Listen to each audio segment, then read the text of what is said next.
गुजराल, जो सांप्रदायिकता के खिलाफ जो यूनाइटेड फ्रंट बना, जिसमें पहले देवेगौड़ा और फिर बाद में आप बने प्रधानमंत्री, वो इस दफा इस फ्रंट ने बिल्कुल अलग थलग और जो सरकार बनाने की कोशिश रही उस पर बिल्कुल आगे भी नहीं आ पाए। क्यों, ऐसा क्यों हुआ? What has gone wrong with the united front? Basically two three things. एक तो ये कि पोस्ट इलेक्शन सिनेरियो, व्यक्तित्व जो था बेसिकली यूनाइटेड फ्रंट का, वो बेसिक यह था कि we have an identity of our own, all parties in the united front, we must stand together, we have certain ideological outlook regarding communalism and certain ideological outlook regarding Congress. Unfortunately, what happened was that even when before the elections were completed, some members of United Front started projecting that we are going to support Congress. It made others think otherwise, and that had been a factor in weakening the United Front. So at the moment it is passing through that weak stage. I do hope we come back together or something. जब जो United front पिछले दिनों लग रहा था जैसे कि वामपंथ जो है, लेफ्ट जो है, वो यूनाइटेड फ्रंट के ऊपर बिल्कुल हावी हो गया है। Is that the reason that united front actually went through this? देखिए, दो बातों का ध्यान रखिए। एक तो यह है कि लेफ्ट बड़ा ऑर्गेनाइज है इस देश में, और इस दफा जो चुनौतियां आई हमारे सामने चुनाव के वक्त, आखिरकार लेफ्ट की सरकारें ज़्यादा चुन के आई हैं। बंगाल से लेफ्ट की प्रेजेंस अच्छी आई है, केरल से अच्छी आई है, तो इस वक्त मेजर कंपोनेंट यूनाइटेड फ्रंट का है वो लेफ्ट है। लेकिन इस दफा गलती टैक्टिकली थी, स्ट्रेटेजिकली नहीं थी। यूनाइटेड फ्रंट में ऐसा क्या हो गया कि चंद्रबाबू नायडू, जिन्होंने यूनाइटेड फ्रंट को बनाने में सबसे अहम भूमिका अदा की थी, वही यूनाइटेड फ्रंट से नाराज ही नहीं हो गए, बिल्कुल हट गए, और बीजेपी को उन्होंने फिर अल्टीमेटली सपोर्ट भी किया? देखिए, चंद्रबाबू नायडू का मैं बहुत आदर करता हूँ। I respect him a great deal, he is a very good friend of mine. उनके सामने एक अजीब चुनौती है, और वो चुनौती उनकी लोकल है कि उनको वहाँ कांग्रेस से मुकाबला है। और जब उनको ये मैसेज मिला कि लेफ्ट ने कांग्रेस को ये अश्योर कर दिया कि हम आपको सपोर्ट करेंगे, ये उनकी यहाँ लोकल हालात से बारह नहीं चलती थी। और बदकिस्मती ये हुई कि कांग्रेस को कमिट कर दिया गया without discussion in the united front. अगर लेफ्ट आज कांग्रेस की बात कर रहा है, अगर पहले बात की होती जिसको कांग्रेस सरकार में आना चाहती थी, तब तो लेफ्ट ने रेजिस्ट किया था कि हम कांग्रेस को सरकार के अंदर कभी नहीं लेंगे। और अब अपने आप विदाउट इनविटेशन, किसी ने मांगी नहीं, तो उससे चंद्रबाबू नायडू को अंदरूनी मुश्किलें बहुत आ गई थी। और ये अंदरूनी मुश्किलें और जगह भी आई हैं, क्योंकि जैसे आसाम में महंता फारूक अब्दुल्ला, इसी असल में जब कभी इतनी बड़ी पॉलिसी ड्रिफ्ट करनी हो, तो जो डेमोक्रेटिक तरीका था कि आपस में पहले बात की जाती पब्लिक स्टैंड लेने से पहले, तो तरीका ठीक। आपको क्या लगता है कि यूनाइटेड फ्रंट को अब यूनाइटेड या जो डिसयूनाइटेड फ्रंट है उसे अब एक साथ रहना भी चाहिए या नहीं रहना चाहिए? They should go back to their own wings? नहीं, हाईली डिजायरेबल है कि रहना चाहिए। देखिए, इस मुल्क में इतनी बड़ी डाइवर्सिटीज है।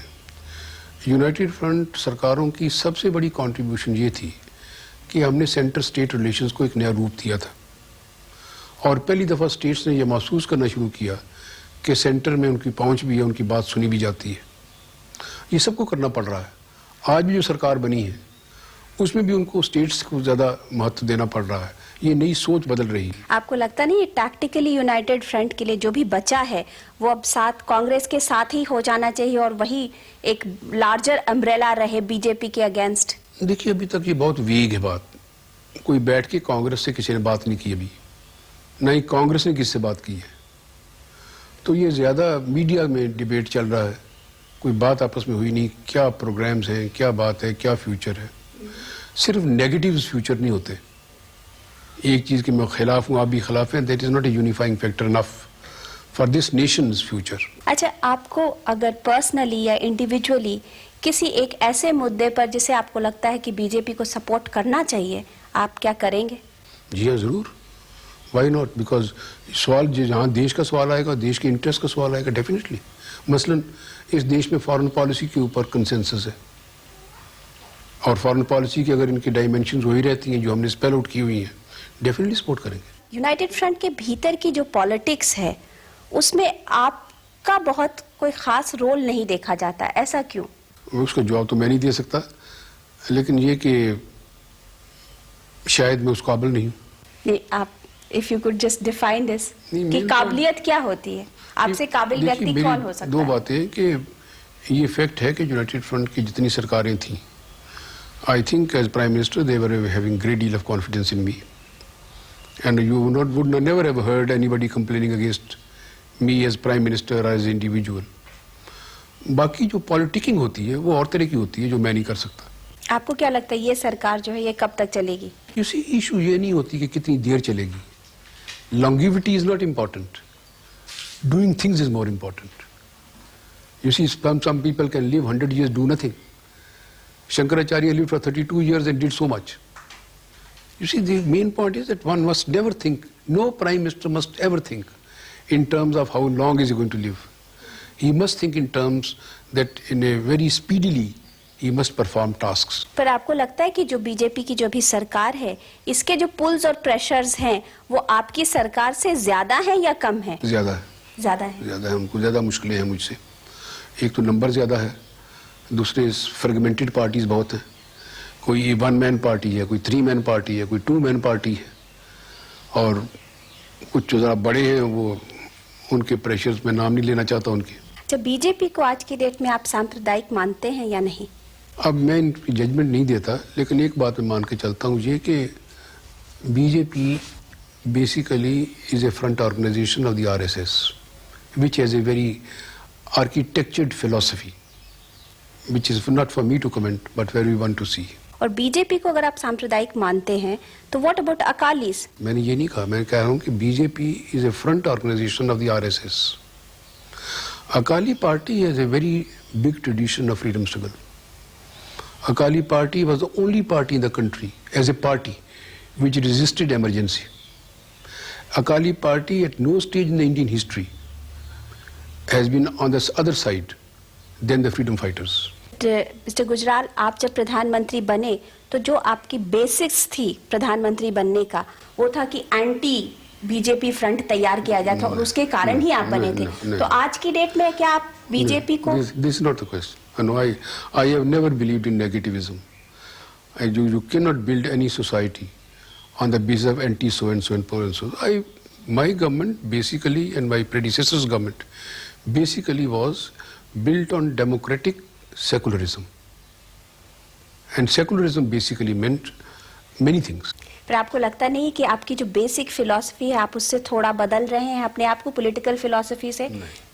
You people have always called BJP a non-secular party. You've always played on agenda. I never believe in negativism. Personally, I have always pleaded for positive secularism. And secularism is very important to keep the nation united. Mr. Gujral, आपने एक Gujral doctrine propagate की थी, promote की थी। उस doctrine को आप ठीक तरीके से लागू तो कर नहीं पाए। आपको क्या लगता है कि ये सरकार जो है वाजपेयी खुद ही himself being a foreign policy expert will he take some part of it? हमारे आसपास देश जो हैं उनके साथ मित्रता से चलना है कि उनके साथ झगड़ा करके चलना है, इसी से मेरी डॉक्ट्रिन पैदा होती है। और जब मैं इस डॉक्ट्रिन की बात करता हूं तो बुनियादी तौर पे मेरी सोच क्या थी? मेरी सोच थी और है आज भी कि जितने हमारे पड़ोसी देश हैं इनको आप ये मत सोचिए कि हम वही करेंगे रेसिप्रोकल बेसिस के ऊपर। हम बड़ी इकोनॉमी है, हम बड़ा देश हैं, हमारी उनकी आर्थिक व्यवस्था बराबरी की नहीं है, उनको अकोमोडेट करिए। और जो हमने अकोमोडेट किया है हमारे रिश्ते बदले हैं। मिस्टर गुजराल, जिस तरीके से रिसेंट पिछले 1 वीक में इंडिया और पाकिस्तान में तनातनी शुरू हुई है, उससे आपको क्या लगता है कि ये पूरे माहौल और बिगड़ेगा या बदकिस्मती से पाकिस्तान के साथ बदकिस्मती से जिस किस्म का सुधार होना चाहिए नहीं हो पाया अभी तक। और मैंने हमेशा कहा था उस वक्त भी कि relationship with Pakistan is not going to be an event, it is going to be a process. क्योंकि बहुत चीज़ें उलझी हुई हैं कई बरसों से, उसके मुतालिक दृष्टिकोण बदले जाएं, सोच बदली जाए। उनके अपने यहाँ उनको मुश्किलें बहुत ज़्यादा हैं, डेमोक्रेसी इन्फेंसी में है, पावर सेंटर्स डिफाइंड नहीं है, इसलिए एंटी इंडियनिज्म कम्पिटिटिव बन गया है। हमने अपने यहाँ उसके मुकाबले दूसरी बात की है, क्योंकि जब से मैंने ये शुरू किया कि हम उनकी किसी फजूल बात का जवाब नहीं देते, तो हमारे यहाँ टेम्परेचर नीचे आ गया है और हमारी एनर्जी उसमें वेस्ट नहीं होती। हमारी एनर्जी मोर कंस्ट्रक्टिव वर्ल्ड व्यू की तरफ जा रही है। अब ये है कि पाकिस्तान के साथ पिछले जब से ये सरकार आई है तब से तो टेम्पर्स लगता है फिर से शुरू हुए हैं। नहीं, मेरे ख्याल में ये नहीं है, ये बीजेपी की सरकार का कोई दोष नहीं है इसमें। ये जो उनके यहाँ अभी हुआ है मिसाइल का, हाँ। मिसाइल का ये तो होने वाला था पहले से, हमको मालूम था ये हो रहा है। और ये इसमें ना कोई घबराने की बात है ना कोई चिंता की। मैं उस बात की, गवर्नमेंट वाज अवेयर कि पाकिस्तान अभी ये टेस्ट करने yes, वाले we knew it that they were getting ready for it. We knew it that they were getting supplies from elsewhere. We knew it that this is not their indigenous production. But we did not enter into discussion on that. Our basic thing is that, and I totally endorse what Prime Minister has said, that Indian security is safe. And that I can endorse on the basis of knowledge that I have. That I have no reason to get panicky or concerned about it. We are our security has been taken good care of.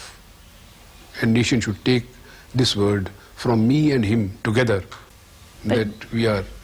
इस तरीके की reports आ रही हैं कि जो ये it's a hoax, it's not actually a test, it's just a hoax in order to see the tempers of this government. You see, issue is not that. Whether they have been able to do it on their own or they have got it from elsewhere, they have it. That is how we should deal with the realities, isn't it? अब उससे क्या फर्क पड़ता है कि ये imported है कि manufactured है? They have shown that some sort of a missile they have got. Well, our Indian technology is far superior. And again, I will not be in a position to tell you details, but I can only tell you that we are in a position to match any challenge that emerges, and any challenge that our security has to face will be met fully. Former prime minister mister I के गुजराल से ये बातचीत जारी रहेगी, लेकिन एक short commercial break के बाद।